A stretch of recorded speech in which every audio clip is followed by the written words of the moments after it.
Saludos de Cristo para usted, bienvenido, bienvenida a Escuela Sabática Profundizada, lección titulada Nuestro Dios Perdonador.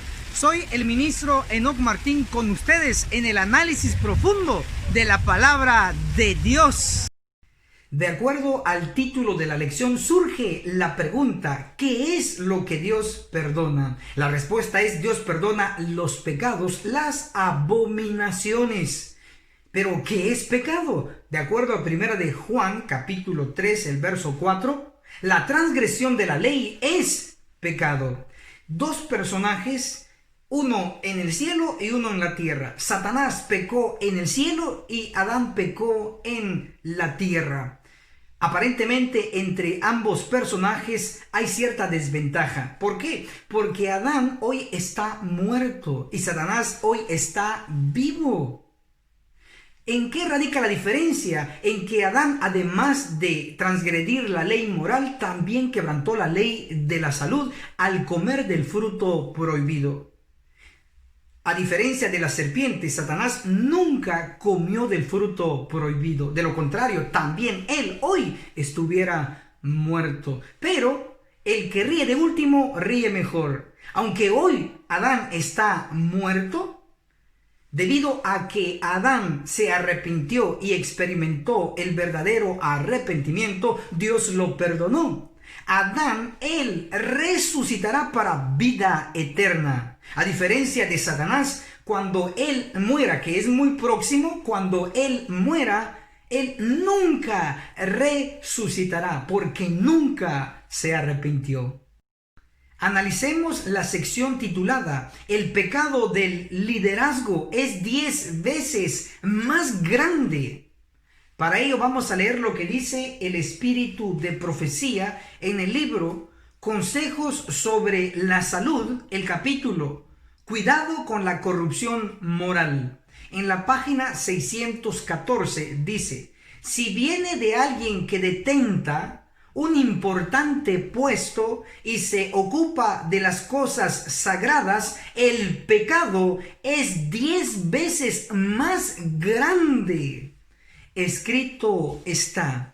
Por lo tanto, cuando empiece el juicio de los vivos, registrado en la matanza de Ezequiel 9, que lo realizarán los ángeles con sus espadas, los primeros que van a ser cortados serán los líderes que no se han arrepentido y no han abandonado sus pecados. No lo digo yo, está escrito. Leamos lo que dice Ezequiel, el capítulo 9, el versículo 6. Matad viejos, jóvenes, doncellas, niños y mujeres hasta que no quede ninguno, pero no toquéis a ninguno que tenga la señal. Este tipo de persona es el que confesó su pecado y se arrepintió, se apartó de las abominaciones. Pero sigue diciendo el versículo Ezequiel 9:6, la última parte: y empezad desde mi santuario. Empezaron pues desde los ancianos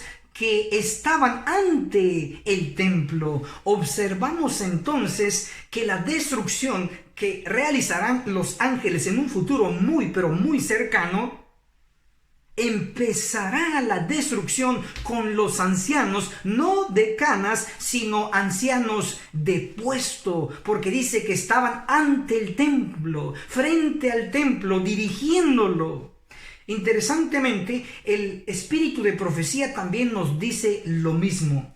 Para ello podemos leer lo que dice Testimonios para la Iglesia, el tomo 5, en la página 196, nos dice: el Señor ordena a sus mensajeros, los hombres que tienen las armas de matanza en la mano, haciendo referencia a los ángeles. Y se cita Ezequiel 9, el verso 5 y el verso 6, donde dice: aquí vemos que la iglesia, el santuario del Señor, era la primera en sentir los golpes de la ira de Dios. La iglesia, en comparación con el mundo, tiene más luz. Por eso la destrucción, el juicio de los vivos, empieza primero con los miembros de la iglesia adventista del séptimo día. Pero ¿con quiénes de los que están en la iglesia? Sigo leyendo Testimonios para la Iglesia, el tomo 5, en la página 196. Los ancianos, estos perros mudos que no querían ladrar. Lo estoy leyendo, ¿ok?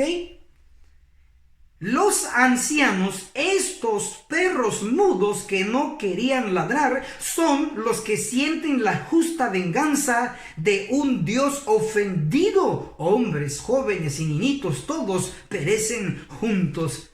¿Con quiénes empieza la destrucción? Según Ezequiel 9, el verso 6, empieza con los ancianos, el liderazgo que está frente al templo. Llámese presidente de conferencia general, llámese presidente de división, llámese presidente de unión, llámese presidente de asociación, llámese presidente de misión, o llámese pastores o literalmente ancianos de iglesia.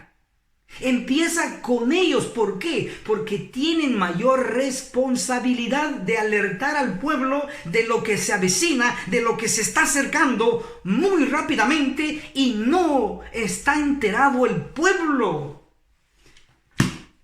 ¿Dónde empezará esta destrucción? En la iglesia adventista del séptimo día. ¿Con quiénes empieza dentro de la iglesia adventista? Con el liderazgo. Por lo tanto, definimos que los primeros que van a morir cuando empiece el juicio de los vivos serán el liderazgo del pueblo de Dios. Pero después que mueran en Ezequiel 9, ellos resucitarán después de los 1000 años y serán destruidos con el lago de fuego. Pero entre los humanos, el liderazgo será los últimos que se destruirán. Es decir, tardarán varios días quemándose. ¿Cómo yo lo sé? Porque el pecado del liderazgo, el que tiene puesto de responsabilidad, es 10 veces más grande que del pueblo común. Y eso no lo estoy inventando yo, lo voy a leer. Para ello podemos hacer referencia al libro Primeros Escritos de Elena G. de White, en el capítulo titulado La Segunda Muerte, en la página 294, nos dice: algunos tardaban muchos días en consumirse, aunque una parte de su cuerpo estaba ya consumida, el resto conservaba plena sensibilidad para el sufrimiento. Resalto que dice, algunos tardaban muchos días en consumirse.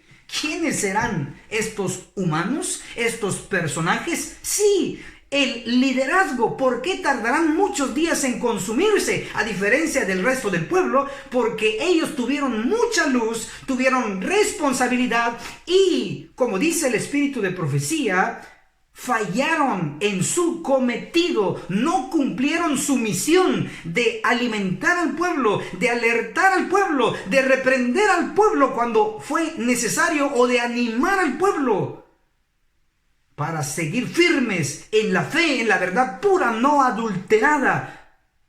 Será demasiado tarde, pero ahora todavía es tiempo. Un llamado para nuestros queridos pastores, nuestros queridos ancianos. Ahora puedo incluir hasta las pastoras. Un llamado para su arrepentimiento y dejen esa abominación que Dios no aprueba. Y a los laicos un llamado de despertar, porque el tiempo se está acabando y queda muy poco para alertar al resto del pueblo. Sumémonos en alertar, sonar alarma, alarma, alarma de que algo grande se acerca a la iglesia. Tanto negativo como positivo. Negativo para los pecadores que no se arrepentirán, porque Dios sí perdona a los que se arrepentirán.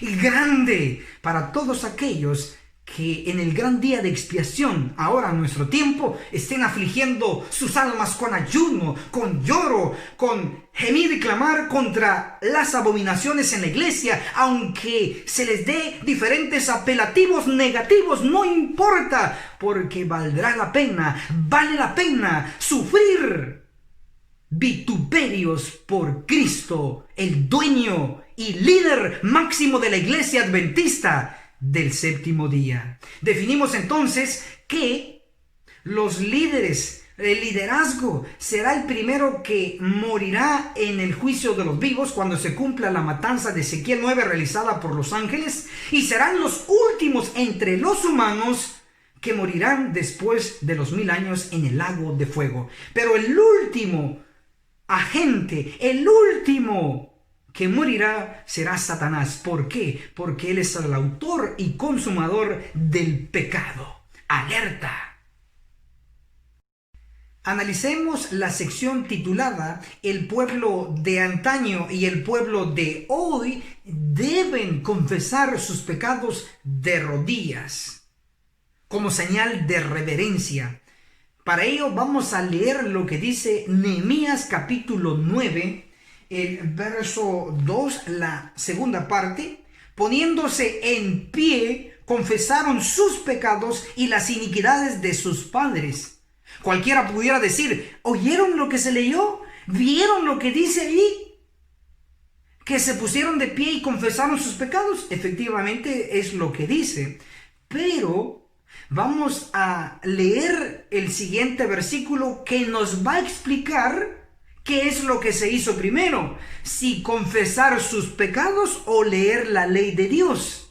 Para ello vamos a leer Nehemías capítulo 9, el verso 3. Se pusieron en pie en su lugar, leyeron en el libro de la ley del Eterno su Dios la cuarta parte del día, y otra cuarta parte confesaron y adoraron al Eterno su Dios. Número 1, lo que hizo el pueblo no fue confesar sus pecados, sino número 1, lo que hizo el pueblo de Dios fue leer la ley del Eterno su Dios. Y número 2, el pueblo confesó sus pecados. Dice que en una cuarta parte del día, que son 3 horas, ellos leyeron la ley primero, y segundo, en otra cuarta parte del día, otras 3 horas, confesaron sus pecados. ¿Cuál es el orden? Primero leer la ley de Dios y segundo confesar los pecados. ¿Cómo lo hizo el pueblo antiguo, de antaño? Efectivamente, leyó la ley del Eterno de pie. Pero cuando confesaron sus pecados no lo hacían de pie, lo hacían de rodillas. Para ello podemos leer lo que dice un contemporáneo, el mensajero intérprete autorizado por Dios en aquel entonces, Esdras. El capítulo 9, el verso 5, nos dice la manera correcta que el pueblo acostumbraba a confesar sus pecados. Esdras 9, el verso 5. A la hora del sacrificio de la tarde, me levanté de mi aflicción y con mi vestido y mi manto rasgados, me postré de rodillas, extendí las palmas de mis manos al Eterno, mi Dios. ¿Cómo confesaba sus pecados? Dice, de rodillas. Si el pueblo de antaño confesaba sus pecados de rodillas, ¿cómo debe el pueblo de Dios hoy, en el gran día de expiación, confesar sus pecados y sobrevivir el inminente juicio de los vivos? También lo debe hacer de rodillas. Pero hermano Enoc Martín, puede usted estar preguntándose, y si desea, hágalo o comente en los comentarios. Hermano Enoc Martín, pero nosotros en nuestro templo adventista del séptimo día, casi siempre las oraciones las hacemos de pie. Y estoy aprendiendo que se debía de hacer y se debe de hacer de rodillas. Efectivamente. Pero ¿por qué se ora de pie en nuestros templos? Para ello vamos a leer lo que dice la inspiración. No me crea a mí. Créale a lo que está inspirado y está escrito en el libro Mensajes Selectos, el tomo 2, el capítulo La actitud de vida en la oración. En la página 359 dice: ¿de dónde han sacado nuestros hermanos la idea de que deben permanecer de pie mientras oran a Dios. ¿De dónde lo sacaron? ¿De dónde lo inventaron? Yo no sé. Pero sí sé que Dios nunca dio la orden de hacerlo. Sigo leyendo. Mensajes Selectos, tomo 2, capítulo La actitud de vida en la oración, en la página 359. A cierto personaje, Elena de White lo reprendió cara a cara y le dijo, lo llamé por su nombre y le dije, arrodíllese. Esta es siempre la posición correcta. Arrodíllese. Efectivamente, entonces, la idea de orar de pie no viene del cielo, viene de las mismas profundidades del abismo, viene de Satanás. Claro, hay oraciones circunstanciales, usted de emergencia, quizá esté en su cama, quizá esté en el bus, quizá esté en el avión, quizá esté en el tren, quizá está corriendo, etc. Oraciones circunstanciales. Pero estamos hablando de un acto solemne de confesar los pecados, de estar en el templo, en la casa de Dios, no en la cueva de ladrones, no, en la casa de Dios, en la casa de oración. ¿Cómo debemos orar? De rodillas. Yo tengo un método para identificar al que está completamente sometido a la verdad presente. Les voy a compartir mi secreto a voces, que hay que gritarlo desde los techos. Mi secreto es, ¿cómo identifico el que ama y está sometido completamente a la real verdad presente?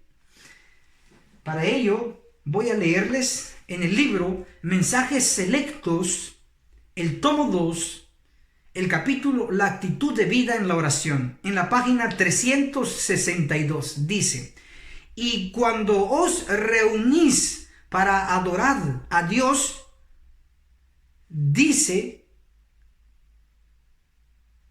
cuidad de arrodillaros delante de Él.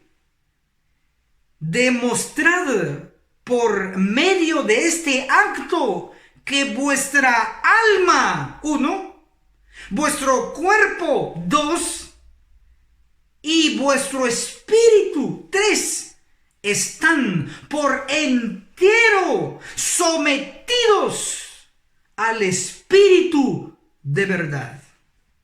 ¿Qué es lo que dice esta cita inspirada? Está diciendo que el acto de arrodillarnos es un acto de demostrar que estamos tridimensionalmente sometidos completamente al espíritu de verdad que inspira la real verdad presente. Por eso cuando yo observo el que no se arrodilla, es una señal, boom, boom, boom, para mí, de que no está sometido completamente a la real verdad presente. Y es cierto, los primeros que rechazan la verdad presente que se debe de predicar hoy en la iglesia son aquellos que les gusta orar de pie y dicen al pueblo, levántense, vamos a orar. Pero ¿de dónde han sacado esa idea vil de orar de pie? Pregúntenselo a ellos. Pero yo he aprendido en la palabra del Señor que se debe de orar de rodillas. ¿Cómo oraba Cristo? De rodillas. ¿Cómo oraba Pedro? De rodillas. ¿Cómo oraba Daniel? De rodillas. ¿Cómo murió orando Esteban? De rodillas. Etcétera, etcétera y etcétera. De rodillas. Y por si fuera poco, la inspiración en Isaías nos comenta. En Isaías, el capítulo 45, el verso 23, dice Dios allí que ha prometido, que ha jurado, y lo que ha jurado no va a ser revocado. ¿Y qué es lo que no puede ser revocado? Que toda rodilla se doblará ante Dios. El único que no quiere que nos postremos y nos arrodillemos ante el Dios verdadero, ante Cristo nuestro líder, el único, es el propio demonio. Él le encanta orar de pie y hace que sus súbditos cumplan Mateo capítulo 6, el verso 5. Cuando ores, no seas como los hipócritas, que les gusta orar de pie. ¿En dónde? En las sinagogas, los templos y en las calles. Que el cielo nos ayude a ser reverentes de hoy en adelante. Si le dicen a usted como miembro, pónganse de pie, vamos a orar, que todos se pongan de pie si quieren, pero usted doble sus rodillas y ore. Y si usted pasa al frente a dirigir la oración, diga, sea culto divino, sea cualquier parte de adoración, usted siempre dígale al pueblo, pongámonos de rodillas para dirigirnos al Dios verdadero, al Santo de Israel. Amén. Analicemos la sección titulada Los 4 ayunos en tipo y antitipo. Estará basado en Nehemías capítulo 8 y Nehemías capítulo 9. Ambos capítulos resaltan el séptimo mes, donde se realizaron actividades y fiestas solemnes. Por ejemplo, en el primer día del séptimo mes se leyó la ley.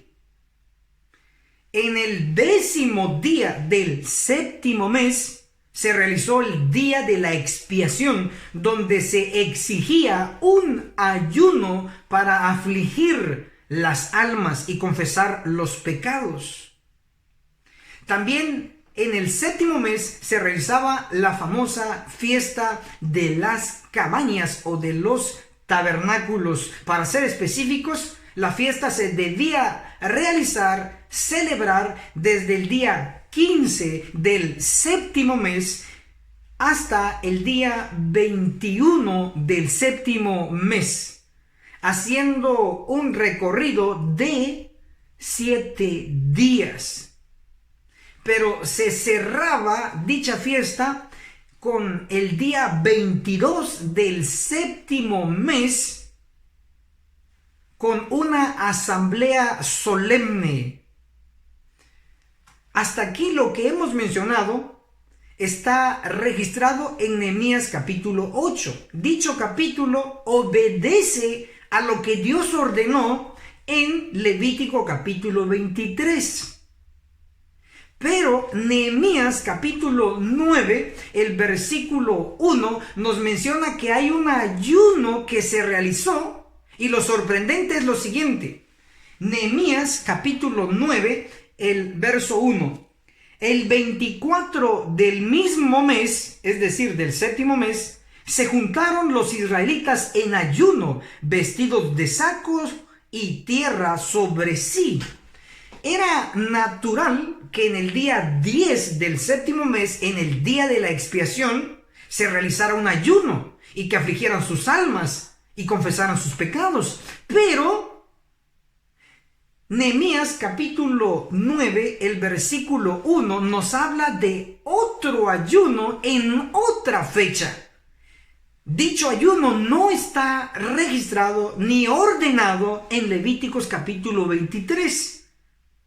Pero el pueblo judío lo celebró en el 24 del séptimo mes, un ayuno donde se vestían de saco de silicio, que era una ropa incómoda que picaba hasta cierto punto, y era de color negro, símbolo de dolor, símbolo de luto. Pero lo más extraño era que se echaron tierra en la cabeza. Dicha práctica era una costumbre de los habitantes del Medio Oriente, de la Canaán terrenal, hoy conocido por la profecía como la Tierra Santa. Ellos echaban ceniza, polvo o tierra. En este caso, se echaron tierra en la cabeza. Tenemos ejemplos de ello también en el libro de Job, en el capítulo 2, el verso 12, donde se nos menciona que los 3 amigos de Job se echaron polvo en las cabezas al ver desfigurado a su amigo Job. También tenemos otro ejemplo en Josué, el capítulo 7, el verso 6, donde Josué y los ancianos rompieron sus vestidos en señal de dolor en el corazón y se echaron polvo, tierra en la cabeza como símbolo de dolor. De igual manera, el pueblo judío, el que regresó del cautiverio, estando en Jerusalén, el 24 del 7º mes, ayunaron, se vistieron de cilicio y se echaron tierra en la cabeza, símbolo de dolor. Para tener más luz sobre el ayuno realizado el 24 del 7º mes, vamos a leer lo que nos dice el profeta Zacarías en Zacarías capítulo 8, el verso 19. Así dice el Eterno Todopoderoso: el ayuno del 4º mes, 1, el del 5º, 2, el del 7º, 3, y el del 10º mes, 4. Observamos de que sí hay registro de 4 ayunos. El que hace conexión con nuestro tema es el realizado en el 7º mes. También se realizaba un ayuno. Ahora, ¿qué es lo que ocurrió en el 7º mes y en el resto de los meses mencionados acá en Zacarías capítulo 8, donde se realizaban ayunos? Para tener el cuadro completo, vamos a dirigirnos a la Biblia en Segunda de Reyes, el capítulo 25, pero sin antes hacer mención que en este capítulo se registra la invasión del rey de Babilonia, es decir, de Nabucodonosor, para la conquista y la destrucción de la vieja Jerusalén, la ciudad santa. Veamos lo que se nos registró en Segunda de Reyes, el capítulo 25, en el verso 3 nos habla del 4º mes. A los 9 días del 4º mes prevaleció el hambre en la ciudad y no hubo pan para el pueblo. El verso 4. Fue abierta la ciudad y todo el ejército huyó de noche. ¿Qué más ocurrió? Segunda de Reyes, capítulo 25. Ahora el verso 7. Degollaron a los hijos de Sedequías en su presencia y a Sedequías le sacaron los ojos y lo llevaron en cadenas a Babilonia. ¿Qué es lo que ocurrió en el 4º mes? Fue tomada Jerusalén. Los hijos del rey fueron degollados y el propio rey fue llevado cautivo a Babilonia sin sus ojos. En honor a eso, en recordatorio a ese evento, los judíos fijaron el 4º mes para realizar un ayuno de dolor, de aflicción, de tristeza. Ahora leamos Segunda de Reyes, el capítulo 25, haciendo referencia al 5º mes. Segunda de Reyes, capítulo 25, el verso 8.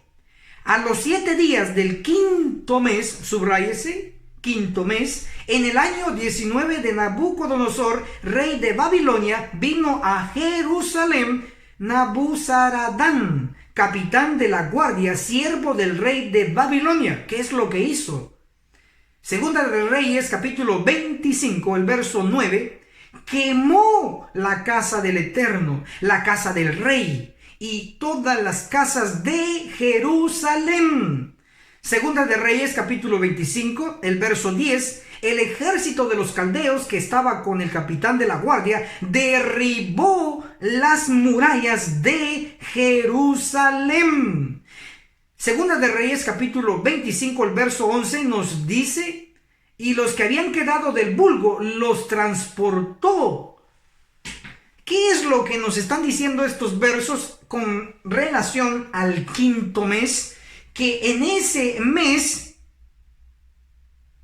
el capitán del rey de Babilonia quemó el templo de Dios, quemó el palacio, quemó las casas en Jerusalén y, por si fuera poco, derribaron las murallas de Jerusalén y los que sobrevivieron se los llevaron cautivos. En el quinto mes ocurrió todo eso. Y en honor, en recordatorio a lo sucedido, fijaron también en el quinto mes otro ayuno de tristeza y dolor los judíos. Ahora vamos a analizar sobre el séptimo mes, el punto que nos interesa. Segunda de Reyes, capítulo 25, el verso 25 nos habla del séptimo mes. Pero en el séptimo mes, subráyese, vino Ismael, hijo de Netanías, hijo de Elisama, de la estirpe real, y con él 10 varones. Y mataron a Gedalías y a los judíos y a los caldeos que estaban con él en Mizpa. ¿Quién era Gedalías? Era el gobernador que dejó Nabucodonosor en Jerusalén después de la conquista. ¿Y qué hizo este personaje Ismael? Lo mató. Cuando el pueblo que quedó todavía en Jerusalén se dio cuenta que se había matado al que el rey de Babilonia había puesto como gobernador, el pueblo dijo: aquí nos van a matar, nos vamos, y huyeron. Desde el más pequeño hasta el más grande se fueron para Egipto por temor al enojo y la ira de Nabucodonosor. Eso se puede leer en Segunda de Reyes, capítulo 25, el versículo 26, que huyeron para Egipto todo el pueblo. ¿Cuándo ocurrió este suceso que huyeron por temor? Ocurrió en el séptimo mes. En recordatorio de ese evento, también los judíos celebraban un ayuno que recordaba dolor, dejar sus casas, lo poco que quedaba todavía construido, dejar la ciudad antigua, la ciudad de Dios. Todo ocurrió, en este caso, en el séptimo mes, huyendo a Egipto. Por lo tanto, es muy posible que lo que nos registra Nehemías, el capítulo 9, el verso 1, el 24 del séptimo mes, el 24 del mismo mes, que era el séptimo mes, se realizó un ayuno. Es muy posible que ese ayuno era en honor, en recordatorio, cuando el pueblo judío huyó hacia Egipto por temor a la destrucción de el conquistador Nabucodonosor. Ya resolvimos el dilema. Ahora también tenemos un mes más, el del décimo mes. Segunda de Reyes, capítulo 25, el verso 1, nos dice: a los 9 años del reinado de Sedequías, el 10 del décimo mes, subráyese, Nabucodonosor, rey de Babilonia, vino con todo su ejército contra Jerusalén, la sitió, levantaron contra ella ingenios alrededor. ¿Qué ocurrió en el décimo mes? Lo que ocurrió fue el inicio del sitio de Jerusalén. Como puede observarse, los judíos también realizaban un ayuno en el décimo mes en recordatorio de la llegada de Nabucodonosor en dicho mes.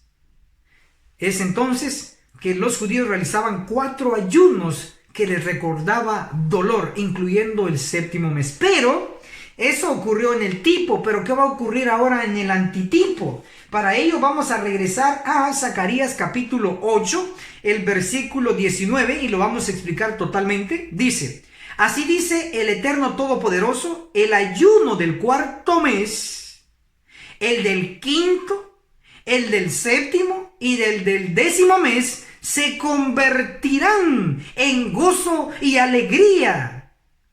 y en fiestas solemnes para Judá. Amad pues la verdad y la paz. ¿Notaron un cambio rotundo? Que el pueblo judío, el reino de Judá, las dos tribus, celebraban 4 ayunos para recordar dolor, destrucción. Pero para el pueblo de nuestro tiempo no será para recordar dolor. Efectivamente se celebrará estos 4 ayunos, pero ya no para recordar dolor o destrucción, sino que ahora para recordar alegría, felicidad. Eso es lo que les espera a los fieles. Pero definamos un poquito más quiénes son los que lo van a celebrar. Aquí dice Zacarías capítulo 8, el verso 19, en la última parte. Se convertirán en gozo y alegría esos ayunos y en fiestas solemnes para Judá. Aquí no puede estar hablando de Judá antiguo, el reino de Judá antiguo. ¿Por qué? Porque ellos sí lo celebraban, pero recordando dolor. Pero este pueblo que se le llama Judá lo va a celebrar no para recordar dolor, sino para lo que dice, para gozo y alegría. Está hablando de otro pueblo en un futuro muy cercano, el de nuestro tiempo. Pero ¿quién es este pueblo que se le da el título de Judá? Para ello explicaré brevemente que en el pueblo antiguo, las 12 tribus que fueron gobernados por Saúl, por David y Salomón, 12 tribus, a esas 12 tribus se le llamaba el reino de Israel. Usted lo sabe y si no lo recuérdelo ahora. Y si no, aquí se lo recordamos. Ahora, notemos que estos reyes gobernaron a las 12 tribus completas llamadas el reino de Israel. Pero después de la muerte de Salomón, las 12 tribus se dividieron. Unos quedaron al norte y otros quedaron al sur de la Tierra Santa. Los que quedaron al norte fueron 10 tribus y por ser la mayoría se quedaron con el mismo nombre, Israel. Israel, 10 tribus al norte. Pero 2 tribus se quedaron al sur, Judá y Benjamín. Judá gobernaba a Benjamín, entonces el reino se llamó el reino de Judá. Ahora es interesante de que vino el rey de Asiria y se llevó cautivo a las 10 tribus, a Israel, y los esparció hasta hoy y nunca regresaron. Y solo quedó el reino de Judá, las 2 tribus. Pero luego vino Nabucodonosor, los conquistó, como hemos estado estudiando, y los llevó también cautivos. Con diferencia que ellos sí regresaron, después de que se terminó el tiempo del cautiverio, regresaron a la Tierra Santa. Pero es interesante que hay una profecía que nos indica que otra vez las tribus se van a juntar como un solo pueblo, como fueron al principio. Pero, ¿con quiénes se va a cumplir? Para ello usted debe conocer la profecía. Y si no, aquí estamos para apoyarle, no se preocupe. Tenemos en Apocalipsis capítulo 7, hablando de nuestros días, está hablando de un sellamiento, está hablando de un número específico, 144,000. Para ser directos, eso está escrito en Apocalipsis 7, el verso 4. Pero es interesante que Apocalipsis 7, del verso 5 al verso 8, dice 12,000 de la tribu de Judá, 12,000 de la tribu de Rubén. Es decir, de cada tribu van a ser sellados 12,000. No lo digo yo, léalo, está en la Biblia. Usted tiene acceso. Apocalipsis 7, el verso 5 hasta el verso 8, dice lo que estoy mencionando. 12,000 de cada tribu. ¿Y cuántas tribus son? 12 tribus. Si tenemos 12 tribus por 12,000 en cada tribu, multipliquemos 12,000 por 12 igual 144,000. Por lo tanto, hoy en nuestro tiempo Dios le llama a su pueblo, a los fieles,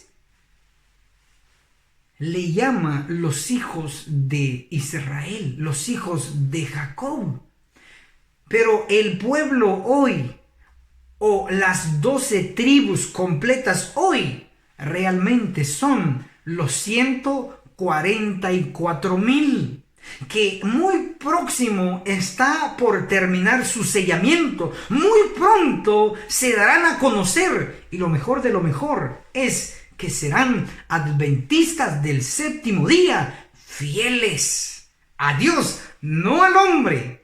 Fieles a la palabra, no al hombre.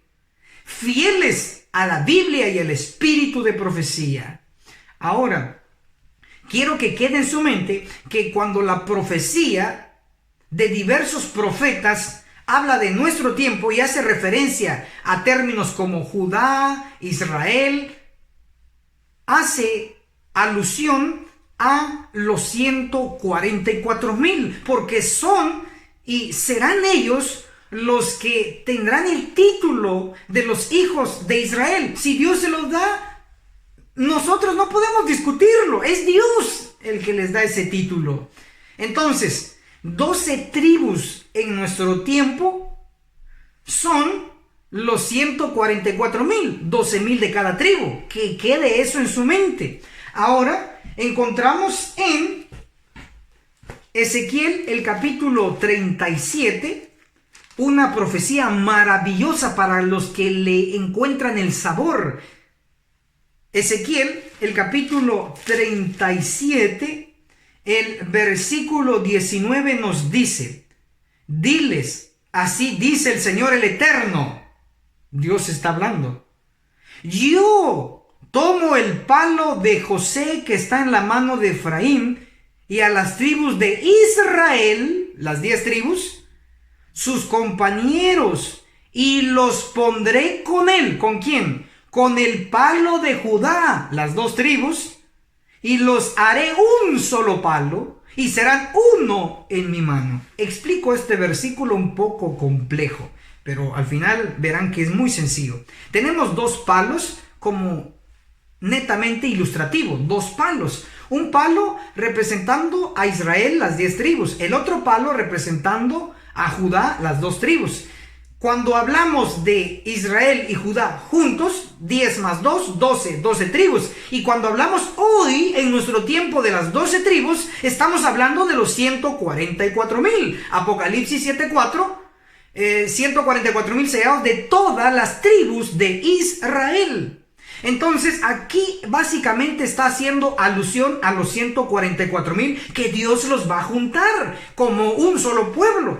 Pero el título va a cambiar cuando Dios los junte. Cuando estaban las 12 tribus juntas se llamaban el reino de Israel. Pero ahora no va a ser así, ahora es distinto.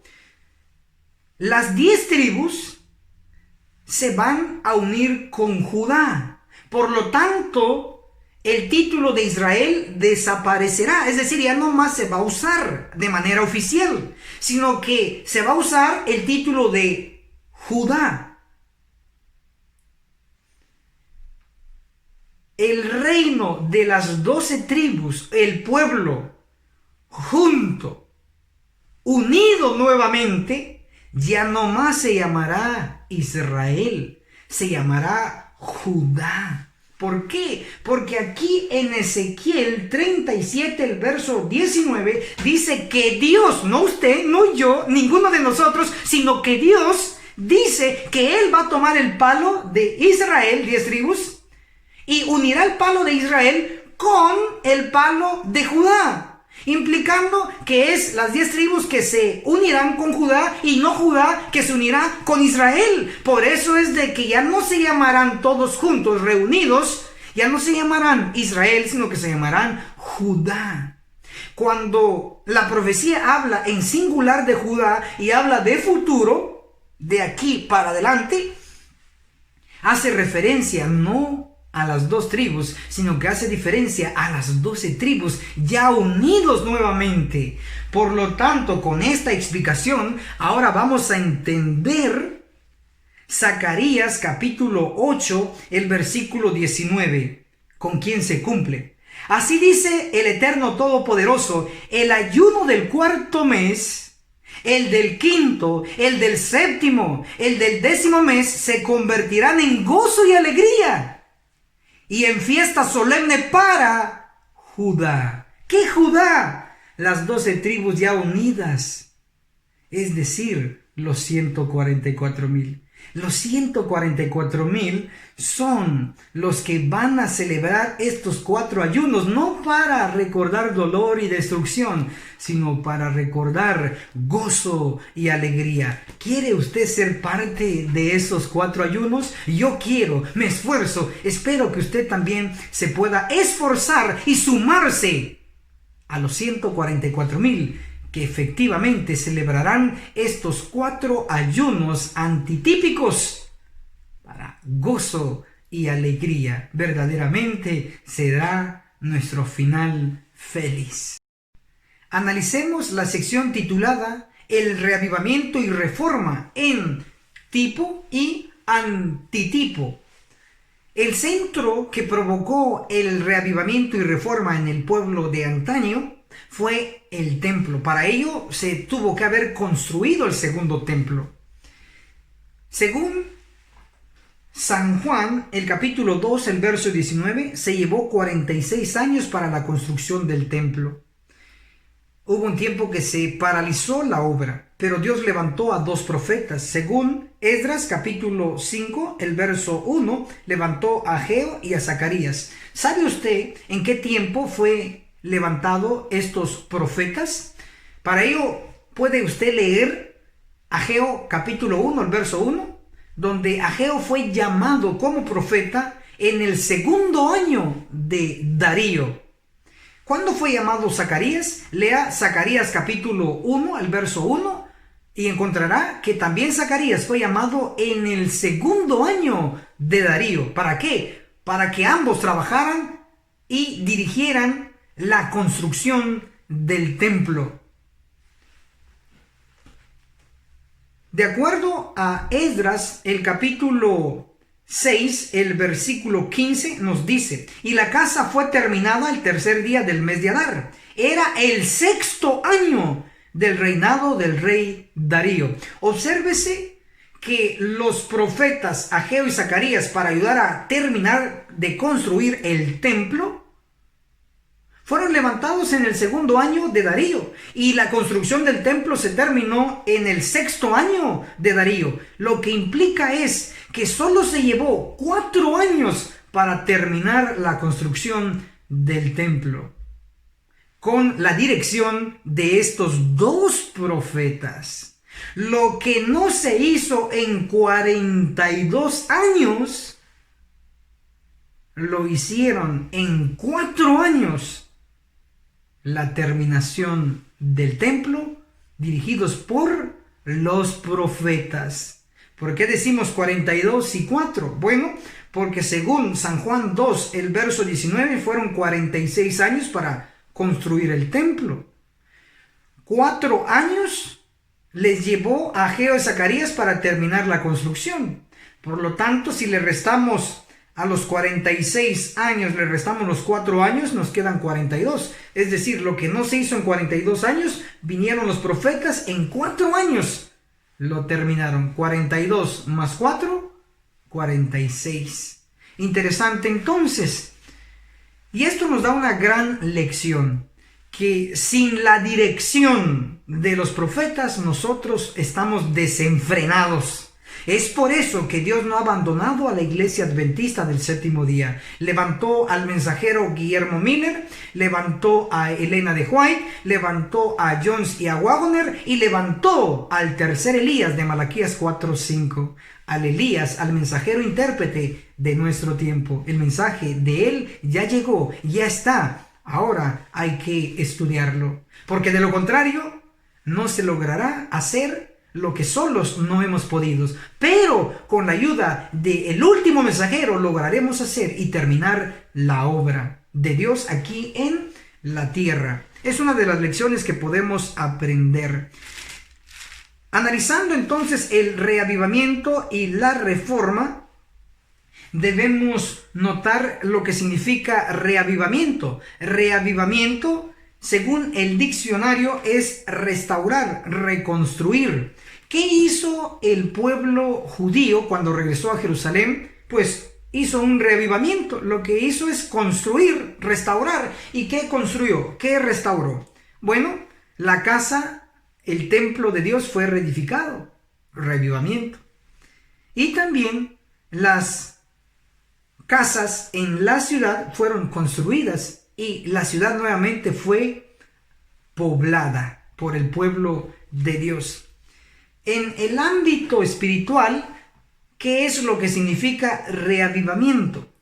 Para ello se puede leer lo que dice el espíritu de profecía en el libro Mensajes Selectos, el tomo 1, en la página 149, nos dice que reavivamiento es una resurrección de la muerte espiritual. Efectivamente, cuando se terminó de construir el templo de Dios, el pueblo resucitó espiritualmente porque empezaron a aplicar y a guardar nuevamente las fiestas solemnes que estaban vigentes en ese entonces todavía.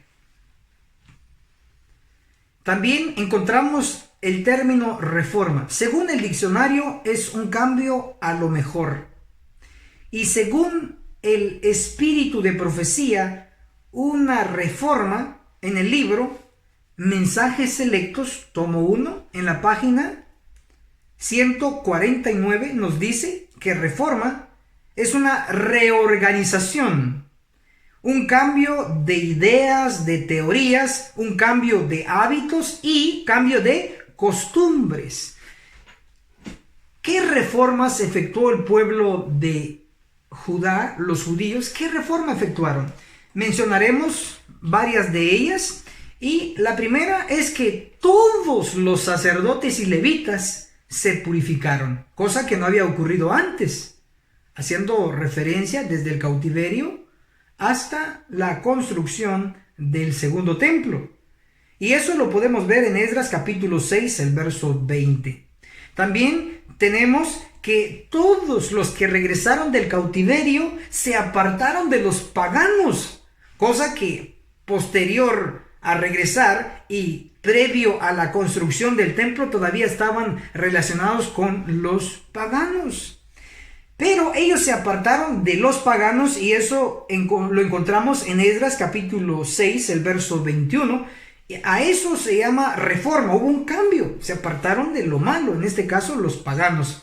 Y también como reforma número 3, tenemos que todos los judíos, el pueblo de Dios, prometió guardar la ley bajo maldición si no la cumplían.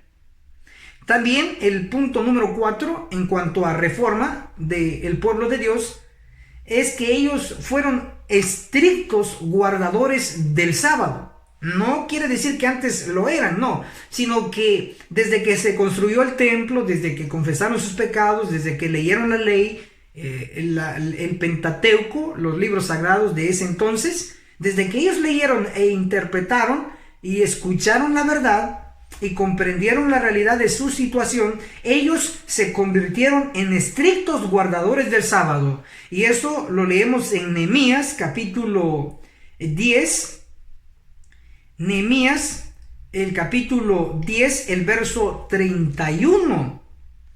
También como punto número 5 de reforma, ellos prometieron apoyar a la obra de Dios. Eso se puede ver en Nehemías capítulo 10, el verso 32. En cuanto al reavivamiento y reforma en el antitipo, es de suma importancia porque ocurrirá y está ocurriendo en nuestro tiempo, en nuestros días. Considerando que el tiempo es demasiado corto, debe efectuarse ya muy próximamente. Me llena de alegría, me llena de esperanza saber que el espíritu de profecía en sus páginas sagradas dejó un registro, una profecía que se cumplirá, se dejó el pronóstico.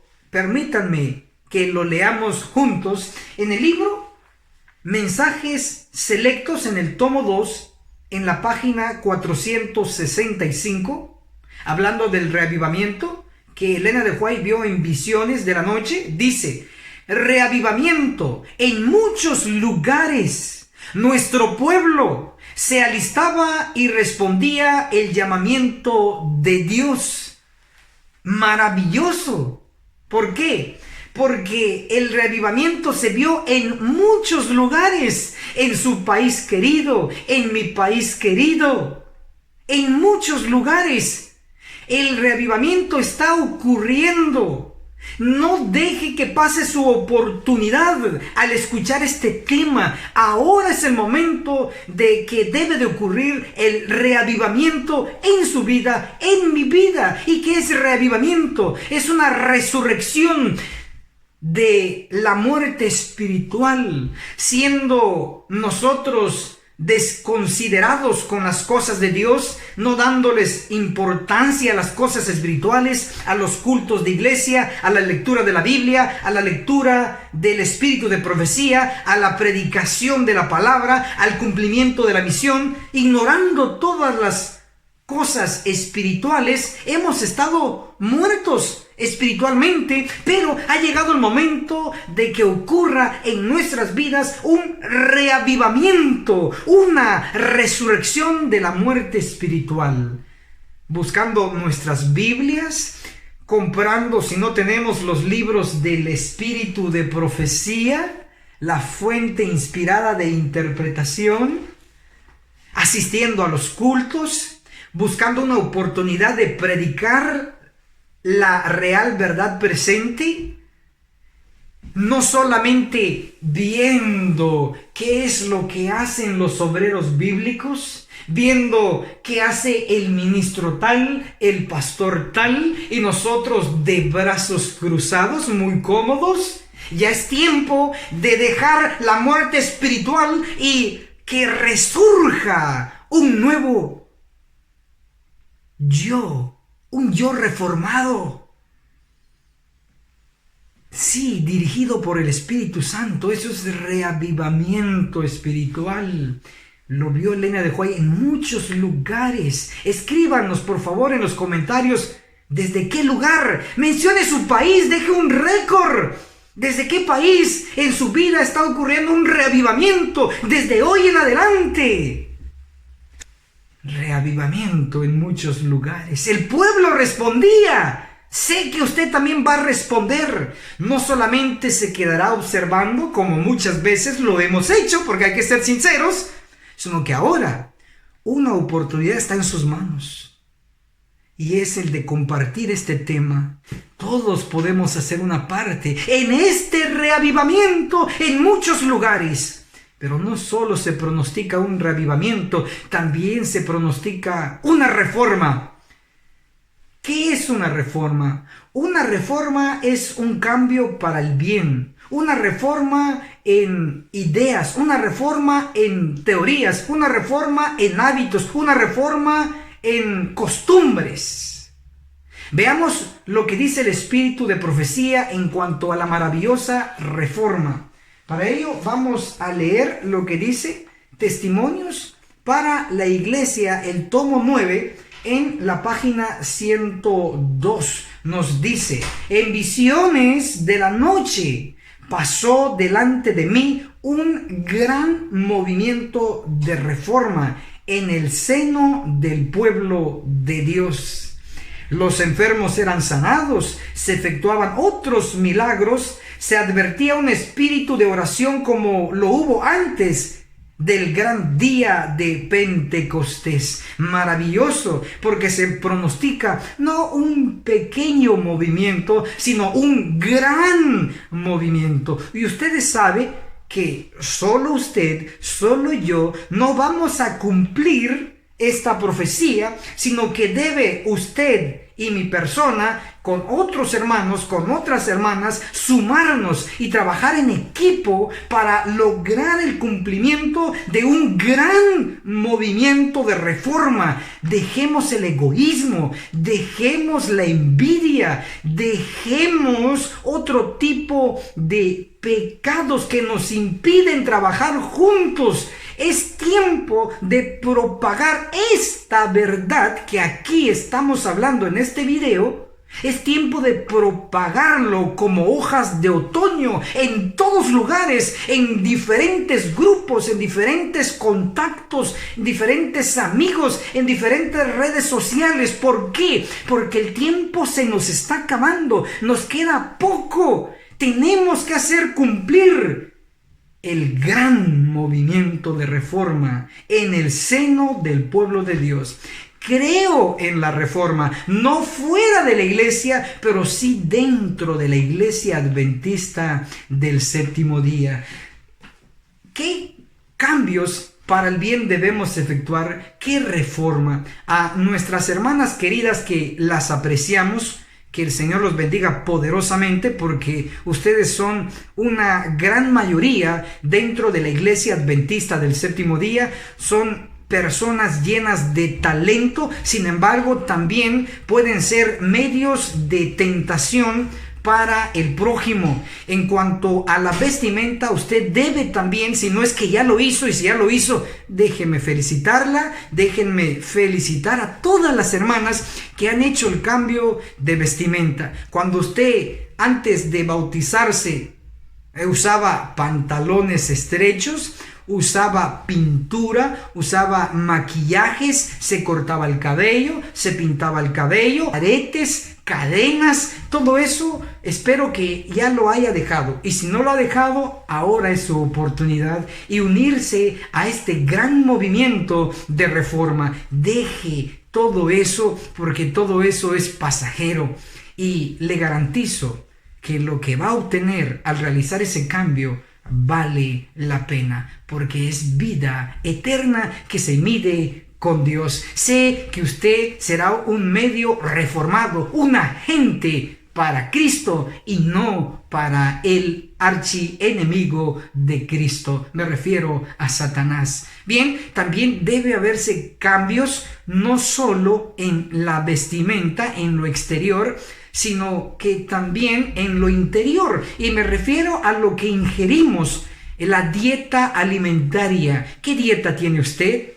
¿Tiene una dieta carnívora? ¿Tiene una dieta vegetariana? ¿Tiene una dieta vegana? Si usted ya tiene una dieta vegetariana o vegana, déjeme felicitarlo. Déjeme felicitar a todos los fieles, a los que se están esforzando para sumarse a este gran movimiento de reforma pronosticado en las páginas sagradas del Espíritu de Profecía. Pero hermano, pero hermana, si aún no ha hecho el cambio de dieta, por favor, hágalo, porque si no lo va a hacer, entonces no será parte de este gran movimiento de reforma y en consecuencia muy posible pueda perder su oportunidad de salvación. Te confiamos en el Señor que ahora es nuestra oportunidad y la aprovecharemos y no dejaremos pasar ni un tiempo más para hacer los cambios en nuestra dieta alimentaria. Dios ya ha dicho, ni un gramo de carne debiera entrar en nuestro estómago. Por favor, no se guíe por los ejemplos que usted ve en el liderazgo.